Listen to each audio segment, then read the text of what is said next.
What's good, LL Nation? Happy Friday to everybody, man. You know what Fridays mean? We do it for the culture. For the culture Friday, right here on Lucky Lefty Podcast. We spin it different. Brought to you by Onora Whisky, OnoraWhisky.com. It's that premium American whiskey, OnoraWhisky.com. And if you drink, indeed, make sure that you drink responsibly.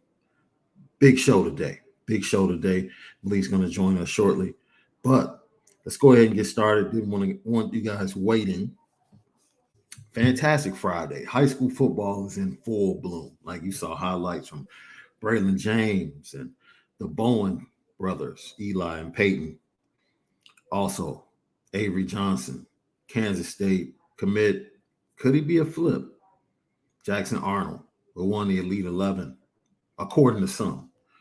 There are others like Steve Wilfong that said Dante Moore separated himself from the others at the Elite 11. We'll talk about those. Kenny Minchey. Are they flip candidates for Notre Dame? Something we'll get into. Wide receiver position. Looking very, very well. Tobias Merriweather. Hearing great things about him in the last couple of days about how he's starting to really pick things up and play at a faster pace. We'll talk about that as well. But today, I want you guys to think about this. What's the one thing that you know for sure is going to happen, or the one thing that you are the most confident of going into the Ohio State game about Notre Dame? What's the one thing you're most confident about going into the Ohio State game with Notre Dame? Think about that. Question of the day for LL Nation. Also, we'll answer your questions today, but we're going to start with some recruiting updates because I'm going to have a great weekend here in Chicago, man. Charles Jagasaw, Alabama High School, they actually start their season in Chicago on the north side against Chicago, Austin. Going to go watch that matchup on tomorrow at about 3 o'clock. I get to watch the number one player in the state for the class of 24, big time target for the Notre Dame Fighting Irish, Justin Scott, who's ready to dominate the Chicago Catholic League. I get to watch him tonight as St. Ignatius starts their season. So I'm super excited about seeing the 23 and 24 guys, getting out to see them. I'll be getting up to see Chris Smith in Wisconsin in the next couple of weeks or so. But this weekend, I get to see the big boys. I get to see Charles Jagasaw tomorrow, Justin Scott tonight. I cannot wait. High school football is in full bloom, and we are Malik Zaire days away from the kickoff of Notre Dame and Ohio State in Columbus. Big matchup. Everybody's talking super trash on both sides. This is the feel that I get for this team and where Marcus Freeman sits with his squad. They are flat out ready to play. Like they don't even want to practice anymore. Like they're going through prep, they're preparing schemes, calls, looks, everything strictly for Ohio State. But they are so ready to play. They have heard all of the noise. They understand that right now Vegas has them anywhere from 14.5 to 15.5 underdogs in this game. They take it as a slap in the face. They flat out take it as a slap in the face. It has been motivation all spring, all summer, and fall camp. And they're ready. They are absolutely ready. So you have to be excited about where things fall in line. The question of the day that I want to get to, what are you most confident about? What are you most confident about going into this matchup with Ohio State? All right. I see my guy Free J Free says the defense is going to hold it down. I find it very interesting that during the spring, probably the most impressive part of the squad was the defensive line. And the defensive line really has been overshadowed by the emergence of the offensive line. I think that is because the defensive line is so consistent. We talked about how they need to take the next step, specifically in stopping the run. Last 3 years, averaging about 115 yards, giving up on the ground as a defense. They need to get that below 100, become a title contending defense. And if they can get it down to under 90, now they're cooking with grease. They know that. Isaiah Foskey has talked about that. He's talked about how working with Al Washington, working with Al Golden, and the rest of the staff, that's the biggest part of his game that he's managed to improve upon, is being able to set the edge, stop the run. He's more dimensional as a player. He's just not a one-trick pony, pass rushing, creating havoc, getting into the backfield. Now he feels like he can be physical on the edge and help to stop the run. Look forward to seeing that because Travion Henderson is going to be paramount in this game. You might talk about Jackson Smith and Jigba, Marvin Harrison Jr., the rest of those receivers. Everything starts and ends with the ability of that front seven without getting the backside, the safeties into the run game and coming down into the box, being able to stop Travion Henderson from getting over 100 yards. We've already said it on this podcast multiple times. If Travion Henderson gets 100 to 150 yards, now you're making it really difficult. You're making it really difficult. So I agree with you there. Anthony Solomon taps in. He locks in and says, Harry, he's standing in the offensive line. You know what? And you need to be confident in that and in them for good reason. For good reason. Look, Joe Alt, Blake Fisher will both go to the NFL probably after next season, together as first round picks. That's going to be pretty impressive. Sending 2 tackles to the NFL in the first round. I really believe Notre Dame is going to have an opportunity to do that after next season. When you have a guy like Emil Wagner, who honestly is a great tight end, very athletic tight end. But when you have guys like Eli Raridan and Holden Stace as the young pups in the tight end room, that is pretty deep with Kevin Bauman and Michael Mayer leading the way. And you can move somebody like Emil Wagner to become the apprentice to Joe Alt at left tackle and could probably be starting for Notre Dame in 2 years. And he's sitting right at about 265 pounds when he can be in the tight end room and getting snaps in the tight end room. Very impressive. Lets you know the type of talent they have on this roster at Notre Dame. So you have to be excited about that. You have to be excited about that. And the depth, the 1A, the 1B. Remember, that was the only unit that Marcus Freeman in the spring said they really did not have the 1A and 1B yet. They come in, they reshuffle. Originally, the reshuffle was Blake Fisher inside the right guard, Josh Lugg over to the left guard, putting Jared Patterson out at the right tackle, and then having Zeke Correll at center. That was the original conversation in the spring. We hit the fall. They decided on moving Jared Patterson from center to left guard next to Joe Alt. Josh Lugg will be right next to Blake Fisher. And now you have Zeke Correll at center. Zeke Correll showed himself very well, subbing in for Jared Patterson on the road with his first start at North Carolina. He's gotten better. He's not the big mauling guy that you have at center, but he's cerebral. He knows the game. He can handle position. Great snapper. And he's a leader. So when you have a guy like that and you already have a leader in Jared Patterson at the guard position, you feel very comfortable. I'm going to be very honest. This offensive line, Anthony, you talked about, I'm very confident. The only worry that I have is Josh Lugg and pass pro. That's it. Josh Lugg and pass pro. Because we've seen him struggle. If you go and you watch late in the season, Fiesta Bowl, he struggled in pass protection just a little bit. He's a mauler. He's going to be good in the running game. Great combo blocks with him and Zeke Correll. Watching him work that in camp, it's going to be a great opportunity for him to up his status and to probably get into the 3rd round, 4th round in the NFL draft as an offensive lineman, to ride that wave of offensive linemen from Notre Dame getting into the NFL. But I agree with you, Anthony.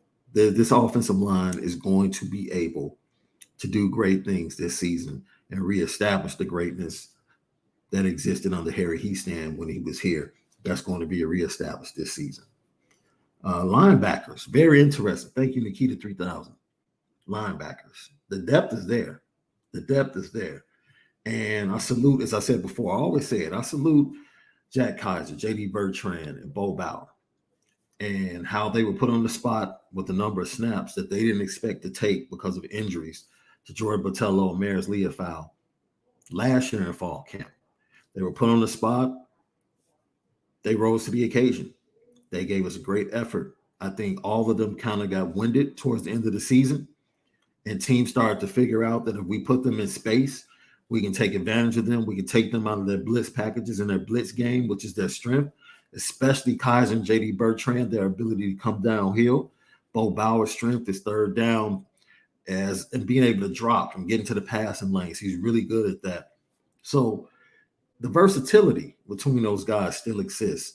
Now you have the emergence finally of Maris Leofau, who was starting to build up his reps the last week or so, and he's starting to come through. You know, we heard the talk this week that he might start at Ohio State. Look, Maris Leofau is the best linebacker in that group.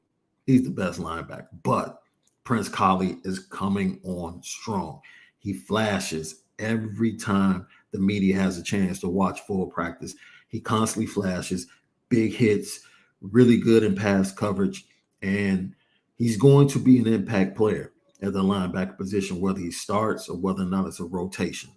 Notre Dame is deep at the linebacker position, so I understand why you'd be confident in the linebackers. Nolan Ziegler, another young linebacker. Junior Tuihalamaka, another young linebacker. Those two guys will probably be the first of this great class of 22 linebackers to really get on the field and make a difference. I mean, they're going to be in special teams, but I think they're going to get some snaps at some point during this season, and you're going to see them be very productive. Jalen Sneed, everybody knows that dude is coming. He's coming. He needs to add weight. He needs to really learn what he's doing. But you have someone that is very athletic, but it's coming from, it's amazing, as athletic as he was and being recruited as a linebacker, he really played a lot of safety in high school. If you go watch the film, he played a lot of safety. So now you come from safety where the action is you're a little bit further away from the action, and you kind of diagnose things at a slower pace. I mean, you're still cerebral and you're watching everything, but you have a bigger picture. Now, when you're in a linebacker and you're closer to the line of scrimmage, things happen a little bit faster. And just figuring out what he's doing has been a challenge early on in camp, but he progresses and he's continued to progress and get better. So you have to feel great about that. Michael, what's up, my man? Happy Friday to you. Happy Friday to everybody out there, LL Nation. We appreciate you guys. Don't forget, Locked on Irish premieres 8/29. Follow us, Locked on Irish on Twitter. Get at us. As you can see, SoundCloud, Acast, TuneIn, Spotify, Apple Podcasts, and Google Podcasts as well. And I believe Stitcher and Amazon as well. Get connected. You're already subscribed to the YouTube page. You're locked in with us. Nothing has changed. Locked on Irish, the premiere, 8/29, Monday. Go follow us on Twitter at Locked on Irish. If you have not subscribed or you haven't told someone else to subscribe to what we're doing, Lucky Lefty Podcast, Locked on Irish, let them know. We spin it different. You need to lock in. Monday, super excited. Dean Locklear, we thank you for tapping in. I'm the most confident in our run game based off our speed and O-line. I will tell you one thing that's definitely going to be eye-popping, and that is the way Chris Tyree is playing at a different speed. He's already a speedster. We've seen it in special teams. Who could forget his kickoff return against Wisconsin that just flipped that game on his ear in the fourth quarter at Soldier Field for Notre Dame? But I'm going to tell you this, watching him in camp, his ability to run inside and then dart outside when linebackers are filling those inside gaps and beat them to the edge and make big plays is phenomenal. He's really going to make an impact. And I would be willing to bet. I would take, if I were a bettor, I would take a prop bet if it's out there for Chris Tyree to gain more yardage than Travion Henderson. If there's a prop bet out there, who gains more yards, Travion Henderson or Chris Tyree? I will put money on Chris Tyree. I'll put a little change on Chris Tyree. I think that's a very solid bet, a very solid bet to take going into that matchup. Connor Nepper, day one. What's up, Connor? Winning in the trenches, both sides, and tackling. I'm glad you're confident in tackling. I have to see it. Tackling was one of those things, especially late in the season for the defense, that kind of failed Notre Dame. And if they can improve upon the tackling specifically, you know what? I was about to say specifically at the linebackers, but it's deeper than that. That front four, because Jason Adams-Neola last year was able to get into the backfield, but he didn't finish plays. He didn't finish plays the way we expect him to, and at the level we know he can get to. And if he can take that next step and begin to finish plays, get tackled for losses, and put C.J. Stroud in that Buckeyes defense, Buckeyes offense in third and long, second and long, that will be advantageous, very advantageous for Notre Dame. Lucky Lefty Podcast, brought to you by Onora Whisky, OnoraWhisky.com. It's that premium American whiskey, OnoraWhisky.com. LL Nation, where and what are you most confident in about your Notre Dame Fighting Irish heading into the matchup against Ohio State? What are you most confident in? We'll see. I see you, my brother. Happy Friday to you as well.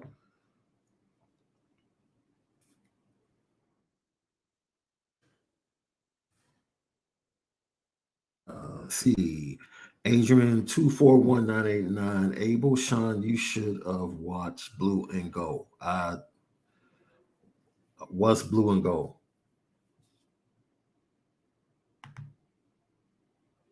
Ron, we appreciate you, man. We appreciate you for your support.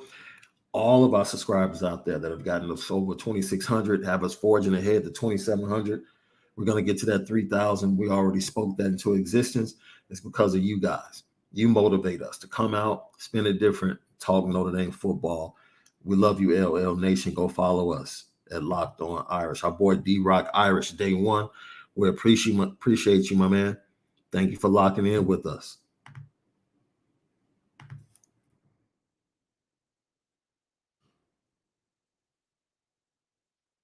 Matt D says he's also most confident in the O-line improving greatly. They improved the day that Harry Heastand came back to campus, without question. Without question. Absolutely. Wow, Mike Sullivan.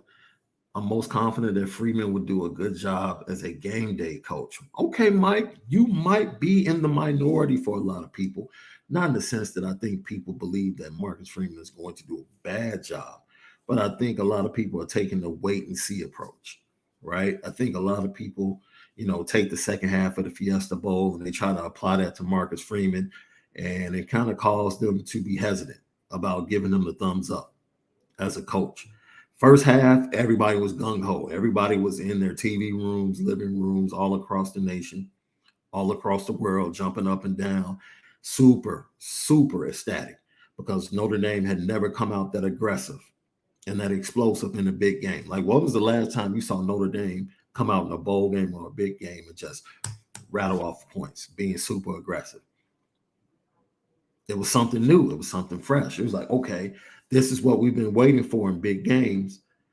But then the inability for them, and this isn't any sport, anything in life. It's only so long that you can cover up who you are, right? And if you watch the Notre Dame defense, the last 5-6 weeks of the season, you could talk about the impact of Kyle Hamilton, his injury and him not being there. But you can watch those games against USC, North Carolina, their inability. They won the games, but their inability to tackle, their inability to stop offenses that spread them out, their inability to stop running quarterbacks from scrambling out of the pocket. All of those things popped up. Like, you are who you are at the end of the day. And as much as that offense exploded and gave them a lead, as the game got into deep waters, the truth about who that Notre Dame team was came out, because that's who they were the second half of the season, specifically on the defensive side of the ball. So, they just didn't do enough to cover things up. And that game turned, in my opinion, the drop third down, and then the missed field goal by Jonathan Dorr when they had the opportunity to go out and add more points. And then after that, Oklahoma State came right down and scored. That was the turning point in the game, because I fully believe that Notre Dame was just going to blow them off the field if they had gone on and scored another touchdown in that drive. But they just didn't execute as well as they had earlier in the game. So I agree with you. I'm on Marcus Freeman's side. I think he's going to be really good as a head coach. Unfortunately, you have those out there outside of Notre Dame and some inside of the program that cover the program that think, let's take the wait and see approach and see how he does as a game day coach. It's going to be very interesting to see what type of coach he is, being a defensive guy, right? Is he going to be the motivational guy that really gives authority to his assistant coaches to coach? How involved is he going to be? Does he give Al Golden, because of his years in the game, in the NFL and college football, does he give him more autonomy so that he can spend more time with the offense on game day? It's going to be very interesting to see how he works the sideline and how he implements himself into his team's strategies on game day. I'm looking forward to that. I'm absolutely looking forward to that. Matt D, your prediction. I think Foskey has 16 sacks this season. Yo, I'll say this. More impactful for Notre Dame. And I know, look, Foskey, if Foskey comes out, ups his tackle for losses, shows he can set the edge to stop the run, shows that he has the ability not only to come off the edge in a four-man front, but to drop into coverage if he's being used as an outside linebacker, especially the way defenses are going in the NFL today, with the passing game being premium in the NFL. If he can show that type of versatility, he's going to be a first-round pick. You add double-digit sacks. He really doesn't have to get to 16. Give me 12 to 13 from Foskey, and then give 4 more to Riley Mills and get Riley Mills up to 10. You give me a combined 24 sacks from Riley Mills and Isaiah Foskey, the impact is tremendous on this defense. Tremendous. That I would rather have that than Foskey just dominating and getting 16, 17, 18 sacks, right? Yeah, that's cool. Have an Aiden Hutchinson type season, but don't forget, Aiden Hutchinson had David Ajabo on the other side. So from a team aspect, that's what allowed Michigan to be a really great defense last year, that you have both of those guys coming off the edge. And hopefully Riley Mills can be the same bookend to that defense and help Isaiah Foskey out and cause the defense to take a step forward. Man, we love when Buckeye fans, other fans join in. Cassidy Johnson, shout out to you. We see your prediction. We disagree, but it is what it is. Thank you for joining, though. Thank you for tapping in. Lucky Lefty podcast. I got Greg. Man, how you been, Greg? Good to see you, my brother. I'm also confident that Freeman will be better in game, be better at in-game adjustments and situational football. He has talked about that over and over again this offseason. Like, that's the greatest thing that he's gotten from Al Golden. It's just being able to sit down and listen to, what he brought and the things that are going to be different for him, and how Al Golden has impacted both sides of the ball. Even the first practice, when we watched the first practice on August 5th, the way they structured the practice was based upon wisdom he got from Al Golden, saying, look, let's work red zone. So we're not giving our players the full field, especially the receivers early in camp, to just run and come back to the huddle. Let's work red zone and then build up to everything else. Taking care of hamstrings, things like that, especially with the numbers being thin in that wide receiver room. So that's just the type of wisdom. That's the type of wisdom that he's been getting from Al Golden. And we can go back when he talked about Al Golden after he was hired and brought to Notre Dame, just the impact that he brought. Marcus Freeman talked about that. He's super intelligent. Our players, I'll tell you, they've learned a lot of ball. And, it's funny, we were having practice the other day, and Coach Reese was like, hey, are our linebackers, really intelligent? It's like this everywhere. And I'm like, no, they just are learning things that I didn't teach them last year. They're learning situations, they're learning alignments and stuff. I mean, Coach Golden is extremely intelligent, has coached a lot of ball, and he's doing a great job.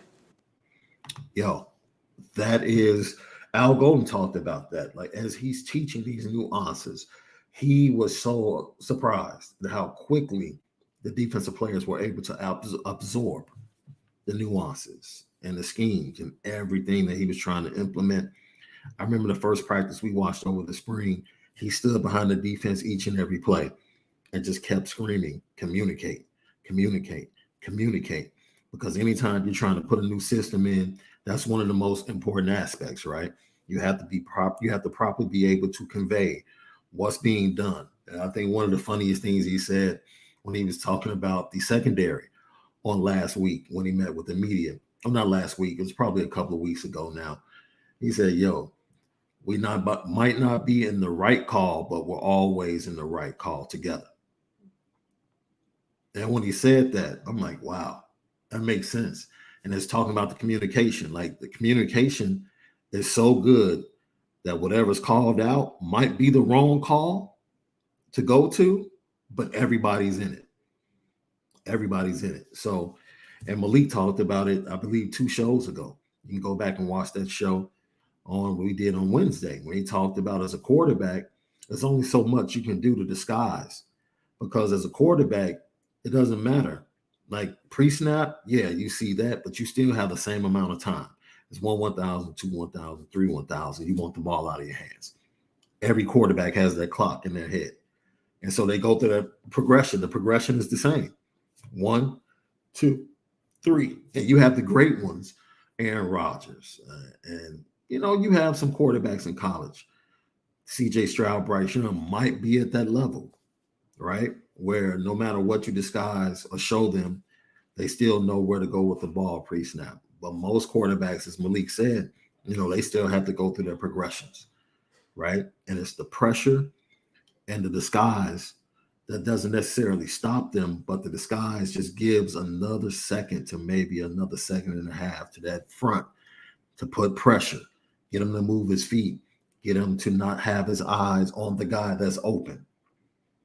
And that's when we at home, we sit there and say, oh my God, how did he miss that guy? He was wide open. Well, he had to move his feet. The moment he had to move his feet, he had to take his eyes off of the progressions and put his eyes on the pass rush, move to the left, move to the right. When he looked up, next thing you know, the guy is covered. And that's the way it is.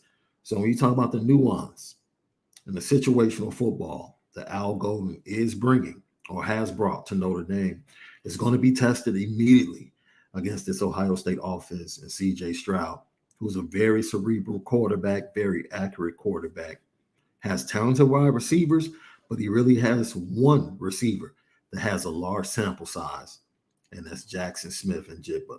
All the other guys, they're young. This will be their first time starting in a big game at the Horseshoe, just like a lot of guys on Notre Dame's side.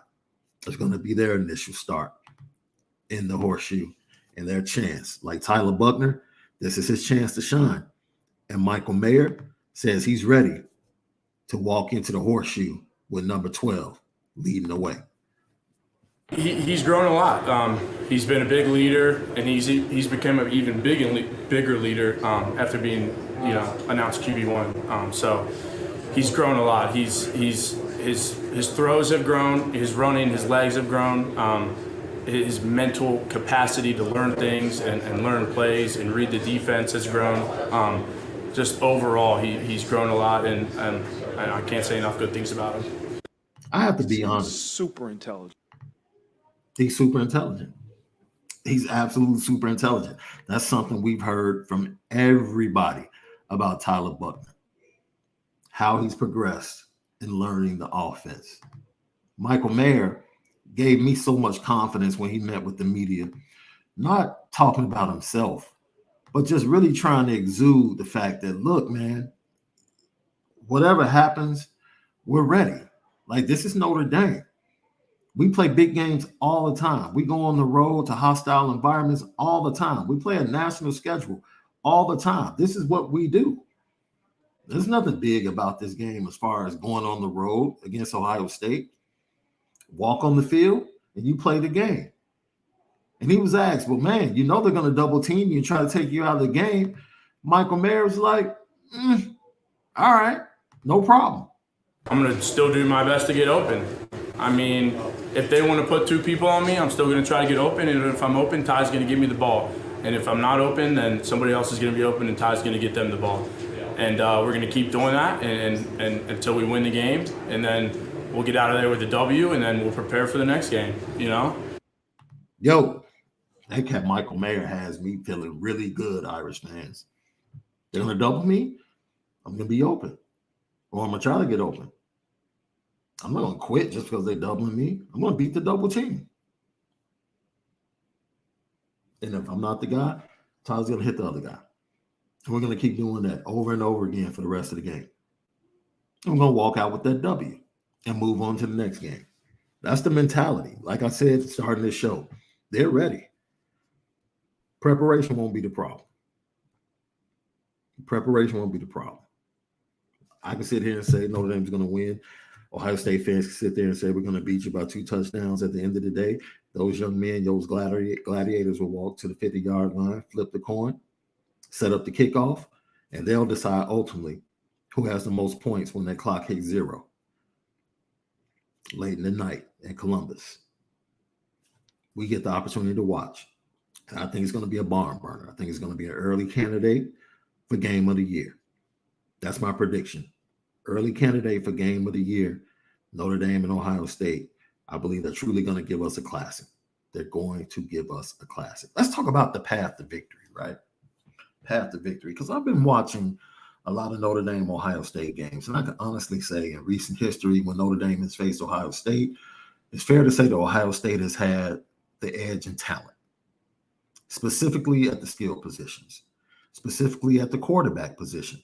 It's fair enough to say that. And it's fair to say that that same narrative probably exists for a lot of people going into this matchup September 3rd, right? Here's the difference. And I want you to hearken back to the 2020 ACC championship game, because in talking to my guys yesterday over at IB, we had this discussion because this is how I think and I truly believe things are going to play out.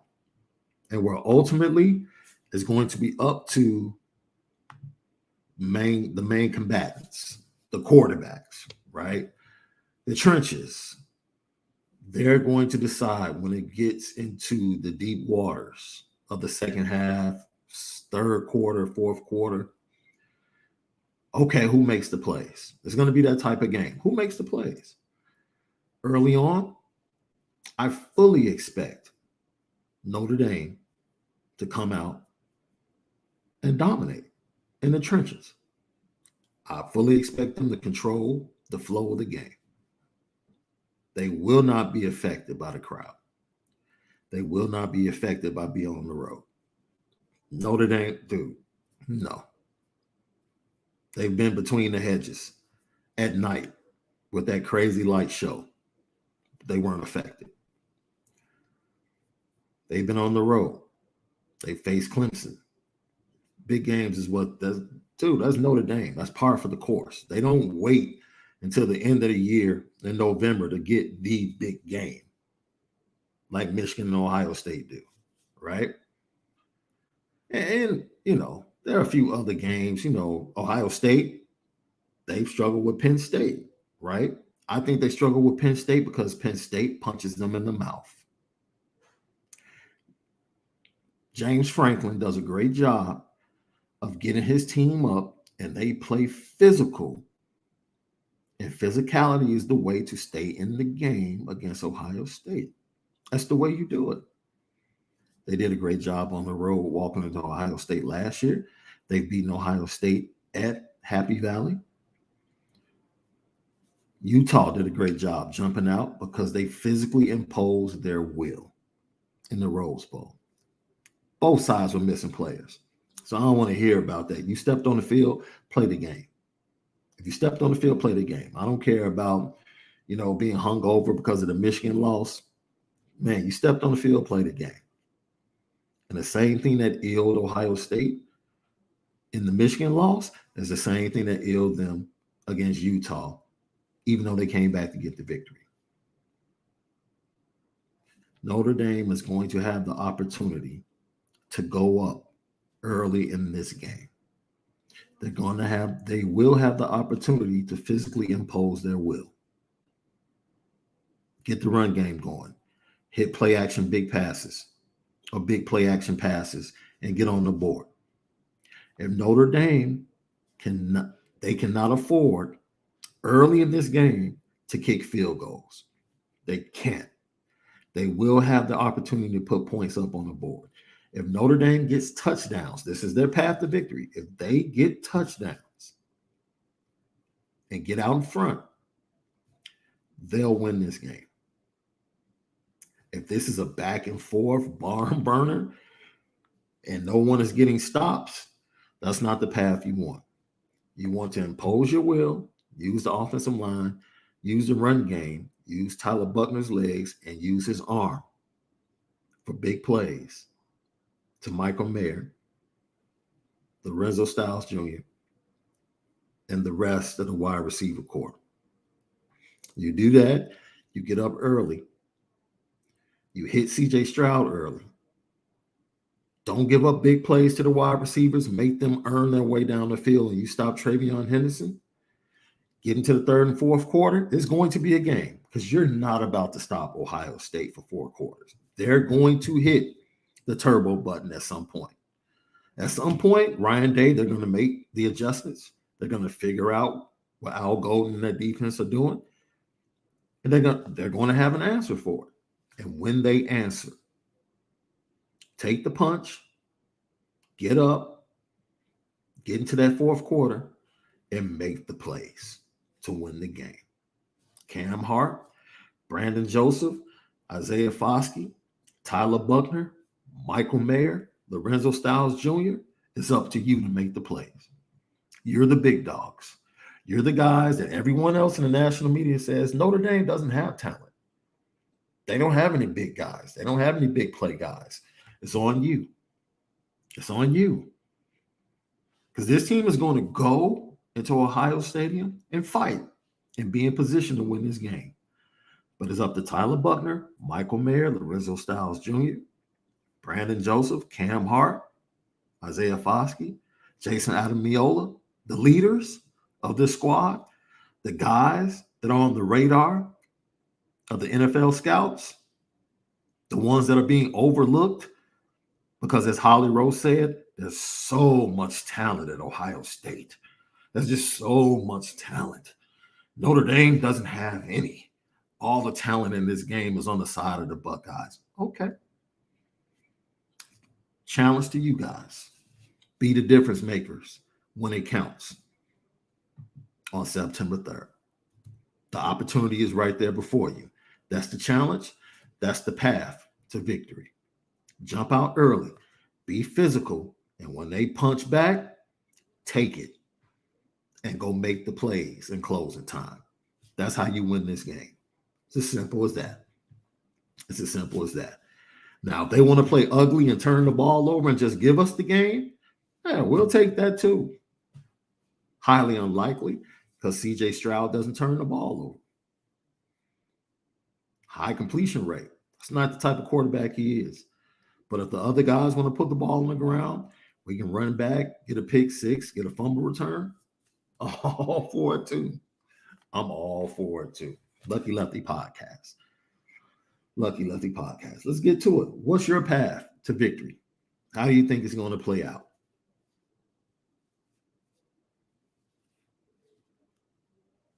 How do you think it's going to play out? That's right, Ryan Loftus, our guy. Thank you for locking in. Yeah, look, we have to be honest, man. We have to be honest. Big players make big plays in big games. And Notre Dame's big players just haven't gotten the job done.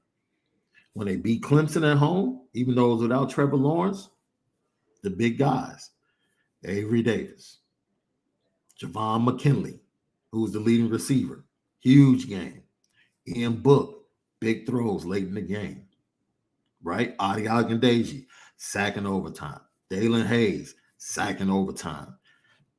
When that big moments, the big players have to get it done. Don't start looking for Howard Cross and Jacob Lacey. No. You guys that are supposed to be the first round picks, Brandon Joseph, Cam Hart, Tariq Bracy, second and third round picks, J.C. Adamiola, Isaiah Foskey. This is your time. This has been set up for you to go do it. You guys came back. All of you guys said you came back to win a national championship. Here it is. Here it is. Jump it off. Let's get it started. Hopefully the victory will be as sweet as Jay-Z's verse on God Did. Yeah. Hopefully the game and the victory is going to be as sweet as that verse that Hov put down on DJ Khaled's God Did. Flat out. Excellence. Flat out excellence. Jason Smith, we thank you for tapping in. Absolutely. You don't win big games without your stars shining. You don't. It's impossible. You can't do it. Your stars have to show up. And the stars for Notre Dame have to flat out show up. There's no ifs, ands, or buts about it. You got to show up. For Tyree, you got to show up. You got to show up. Lorenzo Styles, you have to show up. Michael Mayer, we cannot have drop passes in your hands like the Fiesta Bowl on September 3rd late in the game. Can't have it. You got to show up. You got to show up. Let's talk a little recruiting. Flipping season, right? So I've been doing a little digging, and Dylan Edwards has been very transparent. He said that his buddy, who is a Kansas State commit, who performed very well at the Elite 11, I believe he was in the top 4 quarterbacks out there, Avery Johnson, longtime Kansas State commit. Dylan Edwards was also committed. He decommitted and eventually committed to Notre Dame. Explosive athlete, running back, put him in a slot, return game, does everything. He's been very adamant that he's going to work on getting his guy, Avery Johnson, who has been steadfast in saying, look, I'm committed to Kansas State, but time will tell. Time will tell. But he's on the radar. He's on the radar. He's a possibility. We did a great show where Kenny Minchey, who's another young man who I expect to visit Notre Dame early in the season to get a look at the campus, the program, the coaches. The coaches like him a lot. They like him a lot. And Malik likes him a lot. And Malik pretty much said that's his choice. If they were going to flip anybody, he would say flip the longtime Pitt commit Kenny Minchey. Love what he saw from the kid at Elite 11. And he said it's rare you see a high school quarterback that understands the different levels and the different types of throws that need to be made in different situations. How to change speeds on the ball. Kenny Minchey can do that. He's not super athletic when it comes to scrambling, but he can make plays. He can manipulate the pocket, and he's definitely very accurate. And he performed well, very well at the Elite 11. Last but not least, the Denton Geyer boys got off to a great start last night, didn't they, down in Texas? Eli Bowen with a fumble return. pick six from Peyton Bowen. Dude is just, man, you talk about speed. It's crazy. Absolutely insane how fast he is at the safety position. And Jackson Arnold, the quarterback, the Oklahoma commit, who has been trying to get Peyton Bowen to decommit from Notre Dame and commit to Oklahoma. Wouldn't it be very interesting if the tables were turned? That would be very interesting. And Jackson Arnold was interested in Notre Dame early on. And this is the ugly residue of the Dante Moore saga for Notre Dame, is that they were so all in that guys that were interested, like Christopher Vizina, that ended up at Clemson, and Jackson Arnold, who ended up at Oklahoma, you lost out on the opportunity for them to come to your program. You know, you have a kid, you lock in with him, you fully commit to him because he's telling you, I'm coming. He's telling you, I'm coming. And you keep believing him without him publicly declaring that he's committed. And maybe you can say, you know, they stayed with him a little bit too long. They just stayed with him a little bit too long without it being public. And that's fair. That's fair if you feel that way. But eventually they pull the plug because they're like, yo, we have to pull the plug. You can't keep playing us like this. Either you publicly commit that you're our quarterback, or just keep taking visits and go elsewhere. And we saw a similar situation play out like that with Keon Keeley, even though Keon Keeley still has his eyes on Notre Dame. Notre Dame has moved, kind of moved on. They got the 3-star Mel Mukam. I know a lot of people are like, oh my God, he's a 3-star. And look, just go watch his film. He's a Stanford commit. 82 inches as far as arm wingspan. That's insane. That's insane. And I watched an interview with the young man that he did on Irish Breakdown. Very intelligent. He's a hockey player, very physical, and a good athlete, man. A good athlete. So he wasn't a replacement. And I think a lot of people looked at it like, is this what we're replacing Keon Keeley with? No.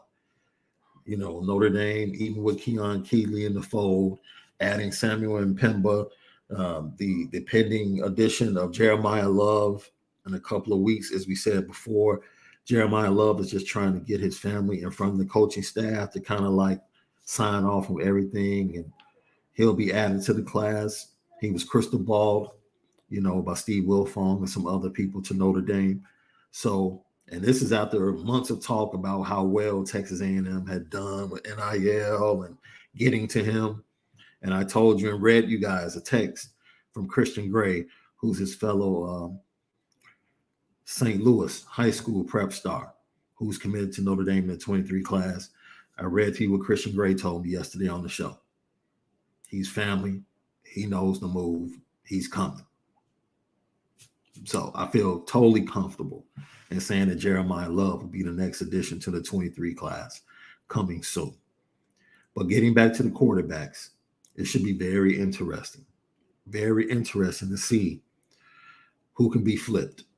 And Notre Dame, with the success of the season, can go a long way in convincing those guys and compelling one of those 3 quarterbacks to say, maybe I need to rethink things.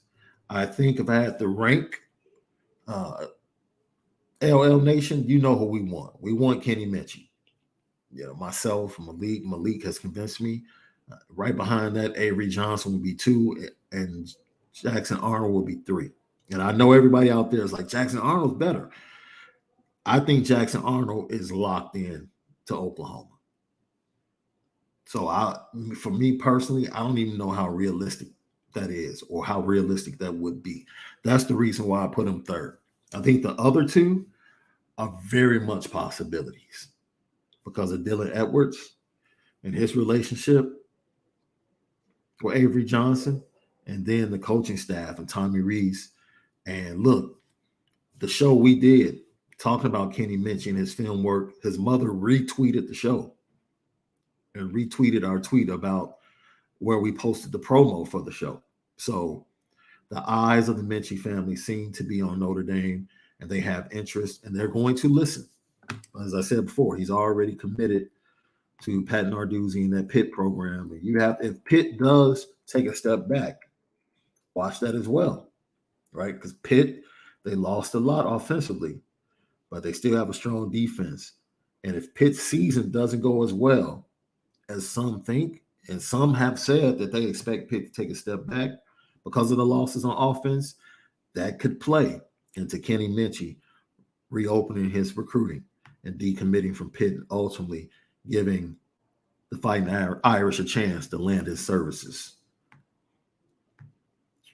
Could be. So give me, as we go into preparation, next week we'll be breaking down the matchups for the game on Locked On Irish. Don't forget, Locked On Irish premieres Monday, 8/29.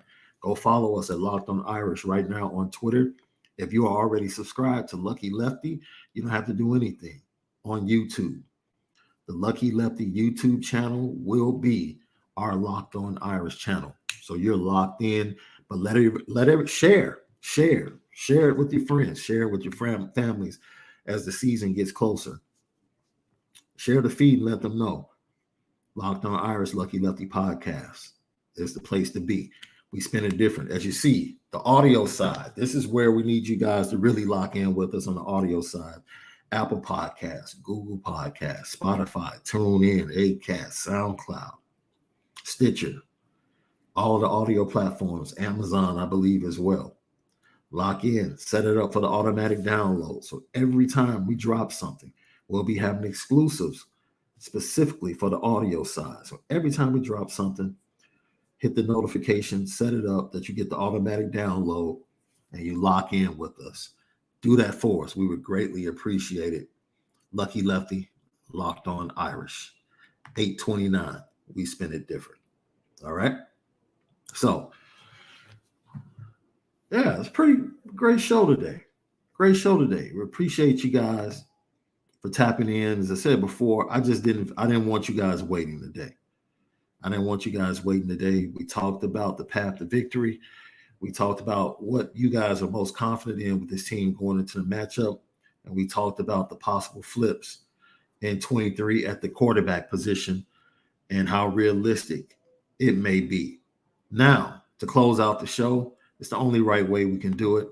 What's the clip of the season? What is the clip of the season? The clip of the season. You guys will vote for the clip of the season. Braden Lindsay is a part of this. Absolutely. You know he's a part of this.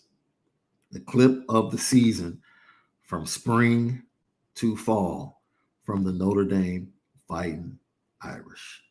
All right. First up, Braden Lindsay talking about something new he's got. His release package, a nominee for clip of the all season. Well, this is the fastest I've ever felt. I'm always going to feel the most confident in my speed. More than anything, I feel most confident in kind of my release packages more so now than the past. I want press that plays to my advantage, and being able to be technical at the line, and then being able to use my speed. It's a huge advantage to myself. It's not something that I've had in my arsenal as much in the past, whether it be my legs or my arms, whatever the issue is, or whether it be just lack of overall technique. But now, I feel that playing at the line of scrimmage with the DB plays to my advantage, because if I beat him at the line, I feel very few, if any, can run with me. So that's a nominee right there for off-season clip. The off-season clip of the year. Now, Braden Lindsay, he's a double nominee, man. He's had some great ones. But Braden Lindsay, once again, talking about TB12, Tyler Buchner is a nominee. He's definitely got confidence on the field. I think that's the biggest indicator of a good player when they're young.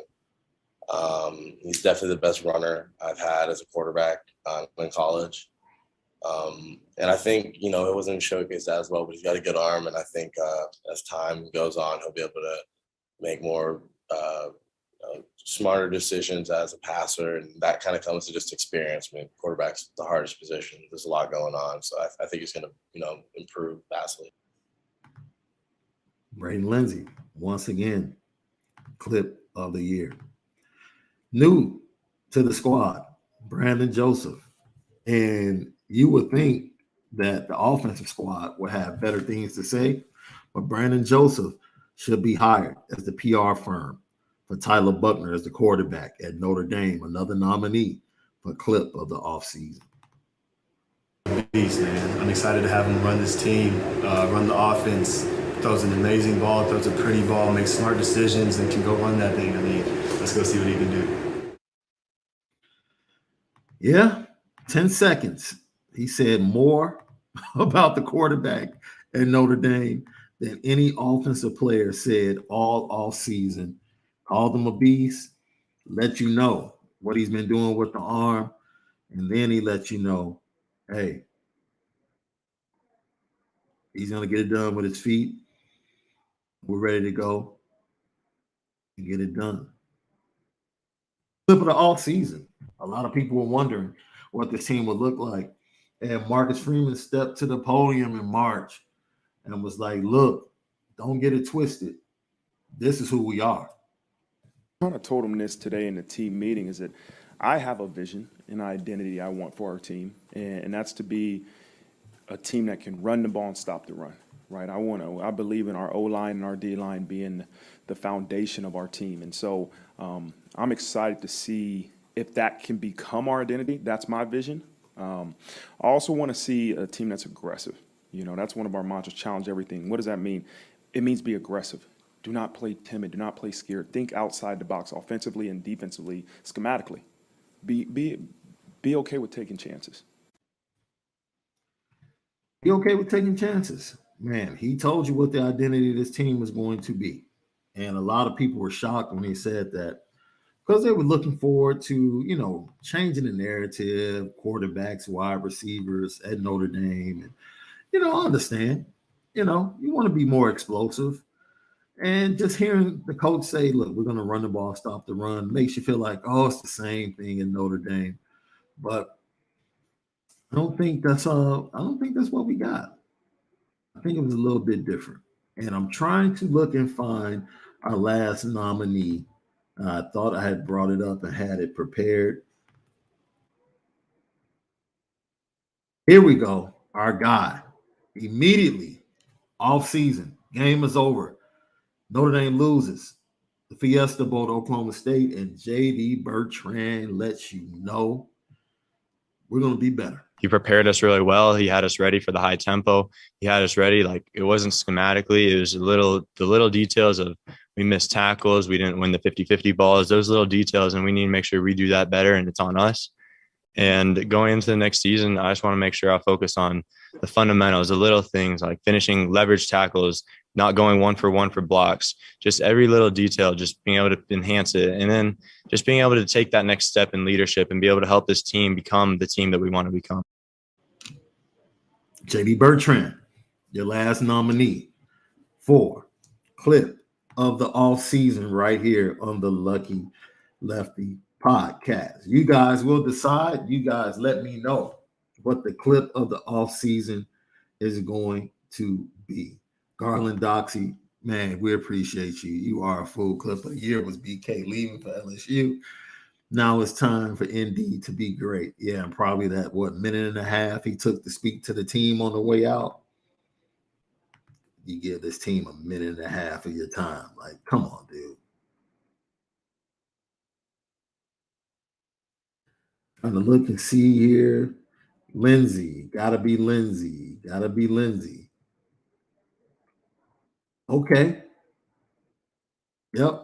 So, based upon what you guys have said in the chat, the winner of the first annual clip of the off season goes to number 0, captain, wide receiver, Braden Lindsey. Well, this is the fastest I've ever felt. I'm always going to feel the most confident in my speed. More than anything, I feel most confident in kind of my release packages more so now than the past. I want press that plays to my advantage, and being able to be technical at the line, and then being able to use my speed. It's a huge advantage to myself. It's not something that I've had in my arsenal as much in the past, whether it be my legs or my arms, whatever the issue is, or whether it be just lack of overall technique. But now, so I feel that playing at the line of scrimmage with the DB plays to my advantage, because if I beat him at the line, I feel very few, if any, can run with me. So, Braden Lindsay is your winner of the first annual clip of the all season right here in the Lucky Lefty podcast. I see a lot of you talking about Marcus Freeman being introduced. That was actually in season because they had yet to play the Fiesta Bowl, so the season was still going. It was not an off-season clip. So we thank you guys so much for joining us, making us who we are. Locked on Irish premieres 8/29. Don't forget, lock in with us on all audio platforms: Google Podcasts, Apple Podcasts, Spotify, TuneIn, Stitcher, SoundCloud, Acast. Line it up for the automatic download. We thank you for your support in advance. And those of you that are locked in on Lucky Lefty Podcast YouTube page, you're locked in. We'll be there still when we're doing Locked On Irish. Thank you. Let's go. 2,600 already. Let's get to 2,700, 2,800, 2,900, up to 3 stacks so we can be like Andre. You dig? We thank you so much for supporting us. As always, you know what time it is.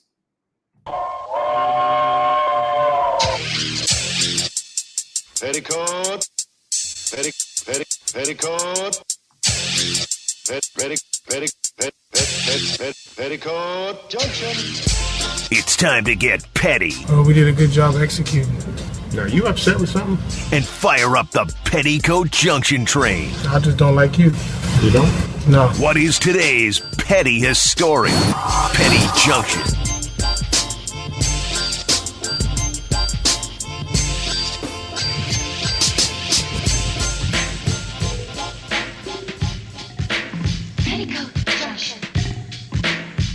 Petty Junction, petty story of the day, brought to you by Onora Whisky at NoraWhisky.com, that premium American whiskey at NoraWhisky.com. If you drink, indeed, make sure you drink responsibly.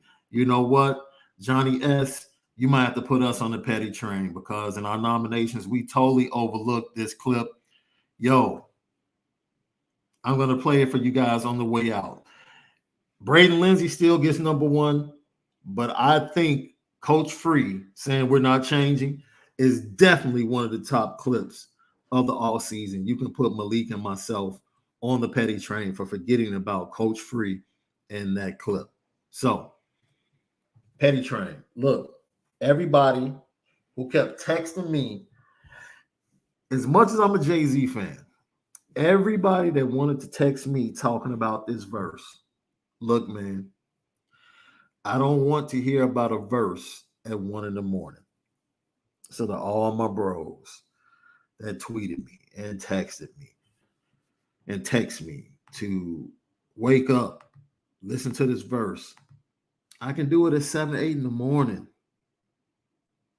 I really can. Like, relax. I need you to relax.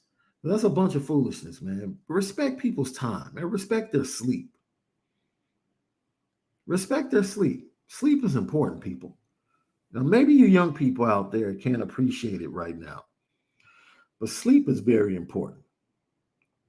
Drake, my man, I got to put you on a petty train because I don't know what the heck you're doing with that new hairstyle of yours, but bruh, that's not it.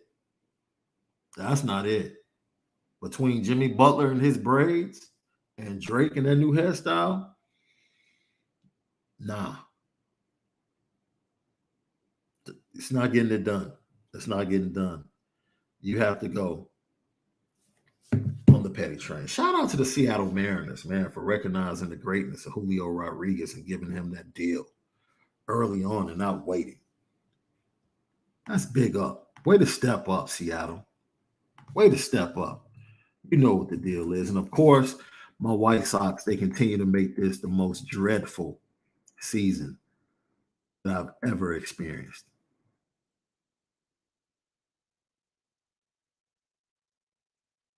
See, I'm trying to find a clip for you guys before I go.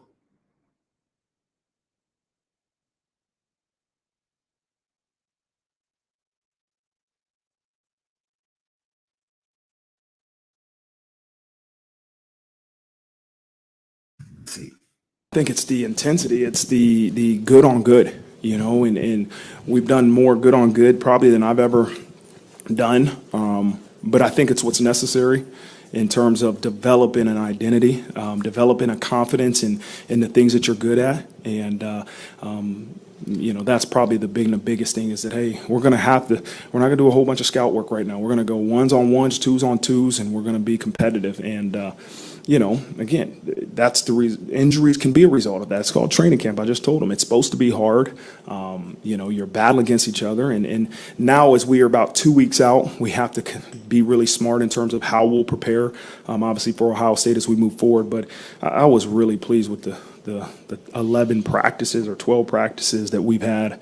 This group's competitive, man. They really don't care how they feel. They go out there and work. And you challenge them, and they always rise to a challenge. And so I'm excited to coach this group and was really happy. I think it's the intensity. I can't find it, guys. I'm sorry. I know the clip you're talking about. And for some reason, I'm looking for it, and I'm like, where did this clip go?